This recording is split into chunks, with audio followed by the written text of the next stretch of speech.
നമസ്കാരം, ഞാൻ ഡോക്ടർ ഭാഗ്യ, Q&B health കെയറിലെ Ayurveda ഡോക്ടറാണ്.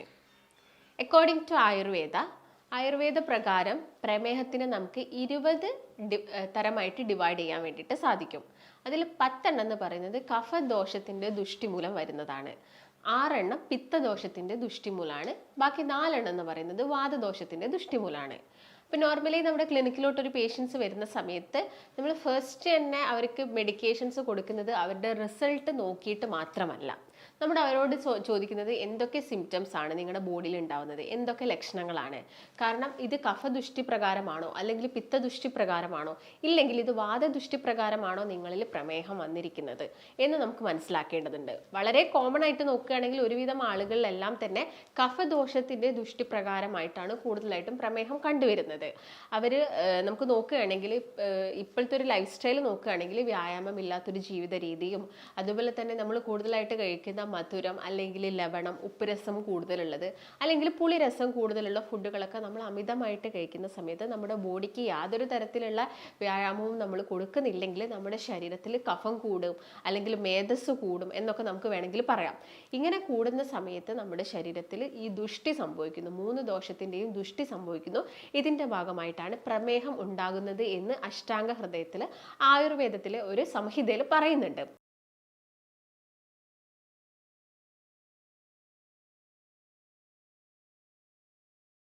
ഇപ്പോൾ നോർമലി നമ്മൾ നോക്കുന്ന സമയത്ത്, ഇപ്പോൾ പേഷ്യൻസ് വരുന്ന സമയത്ത് നമ്മൾ സിംറ്റംസ് ചോദിക്കും എന്തൊക്കെയാണ് കാണിക്കുന്നത്. അപ്പോൾ വളരെ കോമൺ ആയിട്ട് പറയുന്നതാണ് അവരുടെ കൈകാലുകളിലൊക്കെ വരുന്ന ബേണിംഗ് സെൻസേഷൻ, അഥവാ ഈ ചുട്ട് പുകച്ചിൽ വരിക, അല്ലെങ്കിൽ കാലൊക്കെ ഭയങ്കര റെഡ്നെസ് ആയിട്ട് കിടക്കുന്നു, അല്ലെങ്കിൽ അവരുടെ കണ്ണിലോട്ട് ഭയങ്കരമായിട്ട് ഒരു ചൂട് അനുഭവപ്പെടുന്നു. ഇതെല്ലാം തന്നെ പേഷ്യൻസ് വളരെ കോമൺ ആയിട്ട് പറയുന്നതാണ്. ഈ സിംറ്റംസ് കാണിക്കുന്നത് അവരിൽ പിത്തദുഷ്ടി മൂലമാണ് ഈ ഒരു പ്രമേഹം വന്നിരിക്കുന്നത് എന്നാണ്.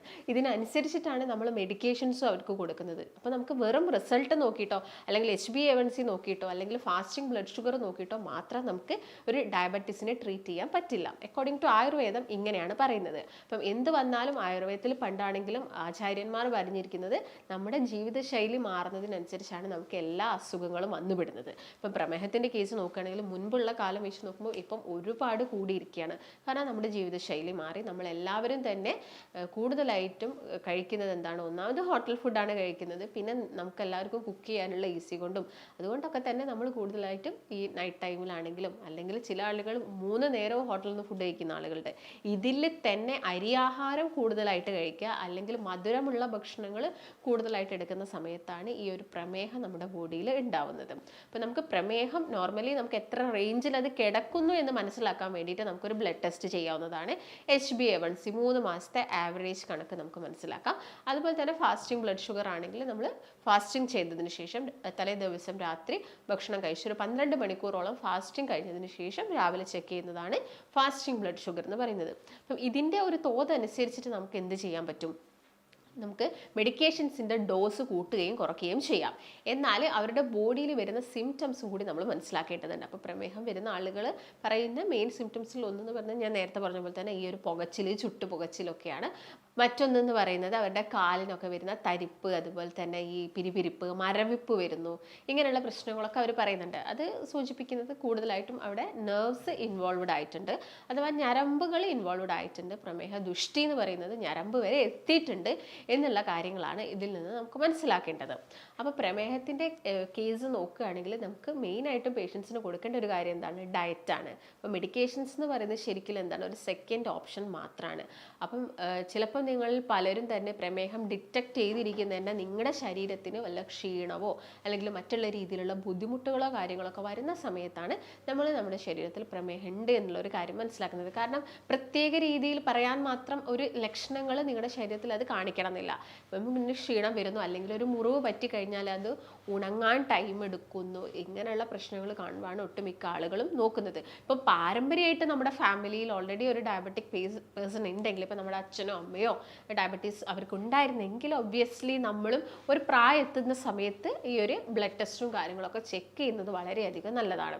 ഇപ്പം നോർമലി അക്കോർഡിംഗ് ടു ആയുർവേദ പണ്ടാണെങ്കിലും ആചാര്യന്മാർ പറഞ്ഞ ഒരുപാട് സിംറ്റംസ് ഉണ്ട് പ്രമേഹം വരുന്ന സമയത്ത്, അല്ലെങ്കിൽ അതിൻ്റെ പൂർവ്വ രൂപം അതിൻ്റെ മുൻപായിട്ടുള്ള കുറച്ച് സിംറ്റംസ് അവർ ഓൾറെഡി പറഞ്ഞു വെച്ചിരിക്കുന്നതെന്ന് വെച്ചാൽ നോർമലി നമുക്ക് കൂടുതലായിട്ട് മൂത്രശങ്ക വരുന്നു. ഇടയ്ക്കിടയ്ക്ക് നമുക്ക് മൂത്രം ഒഴിക്കണം തോന്നും. മൂത്രം ഒഴിക്കുന്ന സമയത്തിന് മൂത്രത്തിൻ്റെ കളർ നല്ല രീതിയിൽ ചേഞ്ചസ് വരുന്നു. മൂത്രത്തിന് വളരെ ഒരു ചീത്ത രീതിയിലുള്ളൊരു സ്മെല്ല് വരുന്നു. അല്ലെങ്കിൽ മധുരം കൂടുതലായിട്ട് മൂത്രത്തിൽ നിൽക്കുന്ന രീതിയിലുള്ളൊരു സ്മെല്ല് വരുന്നു. അതിൻ്റെ ഭാഗമായിട്ട് നിങ്ങളിപ്പോൾ മൂത്രം ഒഴിച്ച് പോയി കഴിഞ്ഞാലും ആ ഒരു ബാത്റൂം ടോയ്ലറ്റ് ഏരിയയിൽ ഒരുപാട് ഉറുമ്പുകൾ വന്ന് നിൽക്കുന്നു. അതുപോലെ തന്നെ നിങ്ങൾ കിടന്നു കഴിഞ്ഞാൽ നിങ്ങളുടെ ബെഡിൽ ഉറുമ്പുകൾ വരുന്നു. ഇതെല്ലാം തന്നെ പണ്ട് ആചാര്യന്മാർ എക്സ്പ്ലെയിൻ ചെയ്തിരിക്കുന്ന കാര്യങ്ങളാണ്. അതുപോലെ തന്നെ മറ്റെന്ന് വെച്ചാൽ കൂടുതലായിട്ടും വിയർക്കുന്നു, ശരീരം നന്നായിട്ട് വിയർക്കുന്നു. അതുപോലെ തന്നെ നമുക്ക് അമിതമായിട്ടുള്ള വിശപ്പ് തോന്നുന്നു. ഇങ്ങനെയുള്ള കാര്യങ്ങളൊക്കെയാണ് പ്രമേഹത്തിൻ്റെ മുന്നോടിയായിട്ട് നമുക്ക് എന്ത് വരുന്നത്, കുറച്ച് കാണിക്കുന്ന സിംറ്റംസ് എന്ന് പറയുന്നത്. അപ്പം പ്രമേഹം ഓൾറെഡി നിങ്ങളുടെ ബോഡിയിലോട്ട് വന്നു, അതൊരു റേഞ്ചിൽ എത്തിക്കഴിഞ്ഞാൽ നമുക്ക് കൂടുതലായിട്ടും കാണിക്കുന്നത് ക്ഷീണം തന്നെയാണ്. എപ്പോഴും കിടന്നുറങ്ങുക, കൂടുതലായിട്ട് നമുക്ക് അരിയാഹാരത്തിനോട് ടെൻഡൻസി, ചോറ് കഴിക്കാത്ത അല്ലെങ്കിൽ ചോറ് വളരെ കുറച്ച് കഴിച്ചിരുന്ന ഒരാൾ അമിതമായിട്ട് ചോറ് കഴിക്കുന്നു, അല്ലെങ്കിൽ നിങ്ങൾക്ക് ഇടയ്ക്കിടയ്ക്ക് ചായ കുടിക്കാൻ തോന്നുന്നു. ഇതെല്ലാം തന്നെ കാണിക്കുന്നത് പ്രമേഹം നമ്മുടെ ശരീരത്തിൽ അല്ലെങ്കിൽ അതൊരു റേഞ്ച് കഴിഞ്ഞിരിക്കുന്നു എന്നുള്ളതാണ്. അപ്പോൾ എന്താണെങ്കിലും നിങ്ങൾക്ക് ഡയബറ്റീസ് ഉണ്ട് എന്ന് ഡിറ്റക്ട് ചെയ്ത് കഴിഞ്ഞാൽ നിങ്ങൾക്ക് വരുന്ന ബുദ്ധിമുട്ടുകൾ, കാര്യങ്ങൾ, ഷോൾഡർ പെയിന്, ഈ ഞരമ്പുകളിൽ വരുന്ന വേദന, കാര്യങ്ങളെല്ലാം തന്നെ നിങ്ങൾ എന്ത് ചെയ്യണം, നിങ്ങൾ നിങ്ങളുടെ ഡോക്ടറിൻ്റെ അടുത്ത് പോയിട്ട് പറയണം. അതിന് വേണ്ട രീതിയിലുള്ള മെഡിക്കേഷൻസും കാര്യങ്ങളും സ്റ്റാർട്ട് ചെയ്യുക. അപ്പം ഏർലി ആയിട്ട് നമുക്ക് ഡിറ്റക്ട് ചെയ്ത് കഴിഞ്ഞാൽ നമുക്ക് ഭക്ഷണം മാത്രം മതി നമുക്ക് ഈ ഒരു പ്രമേഹത്തിന് കൺട്രോൾ ചെയ്യാൻ വേണ്ടിയിട്ട്. നിങ്ങൾ കഴിക്കുന്ന ഭക്ഷണത്തിൽ കുറച്ച് ചേഞ്ചസും കാര്യങ്ങളും വരുത്തുക. അതുമൂലം നമുക്ക് എന്ത് ചെയ്യാൻ പറ്റും, പ്രമേഹം റിവേഴ്സ് ചെയ്യാൻ വേണ്ടിയിട്ട് സാധിക്കും. പക്ഷെ നിങ്ങൾ മനസ്സിലാക്കാൻ കുറച്ച് വൈകി പ്രമേഹം കുറച്ചൊന്ന് കൂടി കഴിഞ്ഞാൽ ചിലപ്പോൾ നമ്മൾ എന്ത് ചെയ്യണം, അതൊന്ന് ലോവർ ചെയ്യാൻ വേണ്ടിയിട്ട് മെഡിക്കേഷൻസ് സ്റ്റാർട്ട് ചെയ്യേണ്ടി വരും. അല്ലെങ്കിൽ നിങ്ങൾ സ്ട്രിക്റ്റ് ആയിട്ടുള്ളൊരു ഡയറ്റ് ഫോളോ ചെയ്യുക. അങ്ങനെ സ്ട്രിക്റ്റ് ആയിട്ടൊരു ഡയറ്റ് ഫോളോ ചെയ്യുമ്പോൾ തന്നെ നമുക്ക് പ്രമേഹം നോർമലാക്കാൻ വേണ്ടിയിട്ട് സാധിക്കുന്നതാണ്.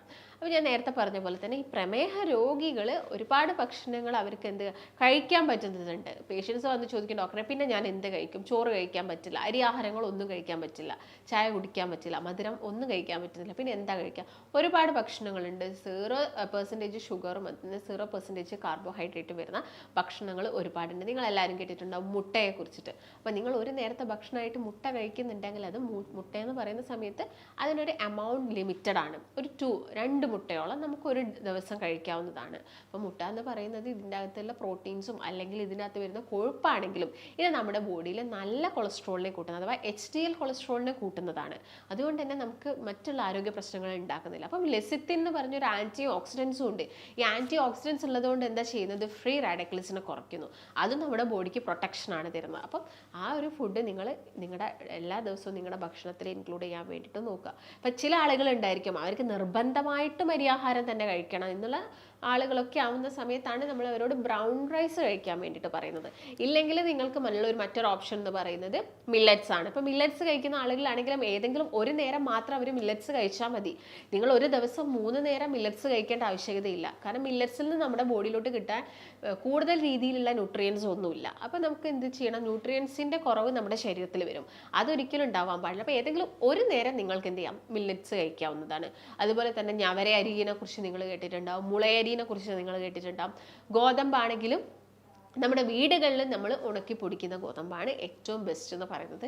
അതെല്ലാം തന്നെ നമുക്ക് എടുക്കാം. അതുപോലെ തന്നെ മാംസമാണെങ്കിലും നമുക്ക് കഴിക്കാവുന്നതാണ്. മാംസം കഴിക്കുന്നതുകൊണ്ട് യാതൊരു പ്രശ്നവുമില്ല.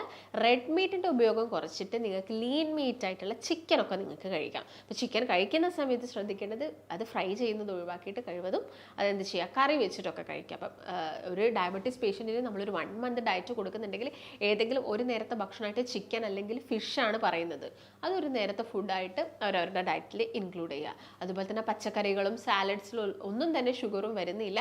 അതുപോലെ തന്നെ എന്താണ് അവിടെ കാർബോഹൈഡ്രേറ്റ് വരുന്നില്ല. ഇപ്പോൾ ചില ഫ്രൂട്ട്സുകളായിക്കോട്ടെ അതിൻ്റെ അകത്ത് ഫ്രക്ടോസ് ഷുഗർ ഉണ്ട്. ഫ്രക്ടോസ് എന്ന് പറയുന്നത് നമ്മുടെ രക്തത്തിലോട്ട് പെട്ടെന്ന് ഷുഗറിനെ റിലീസ് ചെയ്യില്ല. എന്നാലും നിങ്ങളൊരു പരിധിയിൽ കൂടുതൽ മധുരമുള്ള ഫ്രൂട്ട്സ് കഴിക്കാൻ പാടില്ല. അത് നമുക്കൊരു ലിമിറ്റഡ് ആയിട്ടുള്ള എണ്ണത്തിൽ. അപ്പം മറ്റുള്ള ആളുകളാണെങ്കിലും നിങ്ങൾക്ക് ഷുഗർ ഇല്ല എന്ന് കരുതിയിട്ട് നിങ്ങൾ അമിതമായിട്ട് ഫ്രൂട്ട്സ് കഴിക്കേണ്ട ആവശ്യകതയൊന്നുമില്ല. ഇത് അമിതമായിട്ട് നമ്മൾ മധുരമുള്ള ഫ്രൂട്ട്സ് കഴിച്ചാൽ കഴിച്ചാൽ അത് ഫാറ്റി ലിവർ പോലുള്ള പ്രശ്നങ്ങളൊക്കെ ഉണ്ടാക്കാൻ കാരണമാവുന്നുണ്ട്. അപ്പം ആ കാര്യങ്ങളൊക്കെ നിങ്ങളൊന്ന് നിങ്ങളുടെ ഭക്ഷണത്തിലൊക്കെ ഒന്ന് ശ്രദ്ധിക്കുക. പിന്നെ നിങ്ങൾക്ക് എന്ത് ചെയ്യാം, നോർമലി നാച്ചുറലായിട്ട് കിട്ടുന്ന കാര്യങ്ങളും ഈ ഇഞ്ചി ഇട്ട് അല്ലെങ്കിൽ ചെറുനാരകയും ഇഞ്ചി ഇട്ടിട്ട് വെള്ളം കുടിക്കുന്നതൊക്കെ എന്താണ് നല്ലതാണ്. നമ്മുടെ ബോഡിക്കായിട്ട് നല്ല ആൻറ്റി ഓക്സിഡൻസ് കിട്ടുകയും ചെയ്യും, നമ്മുടെ ഷുഗർ കുറയ്ക്കാൻ വേണ്ടിയിട്ട് ഹെൽപ്പ് ചെയ്യുന്നു. പിന്നെ ഏതൊക്കെ സീഡുകളാണോ, ഫ്ലാക്സ് സീഡ്സ് അങ്ങനെയുള്ള സീഡുകളൊക്കെ നിങ്ങളുടെ ഭക്ഷണത്തിൽ ഇൻക്ലൂഡ് ചെയ്യുക. പ്രൊബയോട്ടിക്സ് എന്താണെങ്കിലും കഴിക്കണം, കാരണം മറ്റുള്ള ഡെഫിഷ്യൻസീസ് ഒന്നും നമുക്ക് വരാൻ പാടില്ല. നിങ്ങൾ ഷുഗറിന് വേണ്ടി പ്രോപ്പറായിട്ടുള്ള ഒരു ഡയറ്റ് എടുക്കുന്നുണ്ടെങ്കിൽ അതുമൂലം നിങ്ങൾക്ക് മറ്റുള്ള ഡെഫിഷ്യൻസി വരാൻ പാടില്ല. അതുകൊണ്ട് കറക്റ്റായിട്ടുള്ളൊരു ഡയറ്റ് ഫോളോ ചെയ്യുക. കറക്റ്റായിട്ട് നിങ്ങൾ ഓൾറെഡി മെഡിക്കേഷൻസ് എടുക്കുന്ന ആളുകളാണെങ്കിൽ മെഡിക്കേഷൻസ് കണ്ടിന്യൂ ചെയ്യുക. ഡയറ്റ് എടുക്കുന്നതിന് ശേഷം അല്ലെങ്കിൽ ഒരു 1 മന്ത് കഴിഞ്ഞതിന് ശേഷം നിങ്ങളുടെ ഷുഗർ കുറയുകയാണെങ്കിൽ നമുക്ക് മെഡിക്കേഷൻസ് പതുക്കെ സ്റ്റോപ്പ് ചെയ്ത് കൊണ്ടുവരാൻ സാധിക്കുന്നതാണ്. അപ്പം ഇതിൻ്റെ ഒരു കോംപ്ലിക്കേഷൻ എന്ന് പറഞ്ഞ ഒരു നെക്സ്റ്റ് സ്റ്റേജിലോട്ട് പോകാൻ പാടില്ല. അതിനുള്ള പ്രിക്കോഷൻസും കാര്യങ്ങളൊക്കെ എടുക്കുക. അപ്പോൾ നിങ്ങൾക്ക് ഡയബറ്റീസ് മൂലം ബുദ്ധിമുട്ടുന്ന ആളുകളൊക്കെ ആണെങ്കിൽ ഡയറ്റ് എടുക്കാൻ താല്പര്യം ഉണ്ടെങ്കിലൊക്കെ നിങ്ങൾ താഴെ കാണുന്ന നമ്പറിൽ കോൺടാക്ട് ചെയ്യുക. കൺസൾട്ടേഷൻ അവൈലബിൾ ആണ്. അപ്പോൾ എന്തെങ്കിലും ഡൗട്ട്സും കാര്യങ്ങളൊക്കെ ഉണ്ടെങ്കിൽ കോൺടാക്ട് ചെയ്യുക. നമുക്ക് മറ്റൊരു നല്ല ഹെൽത്ത് ടോപ്പിക്കായിട്ട് വീണ്ടും കാണാം. നന്ദി.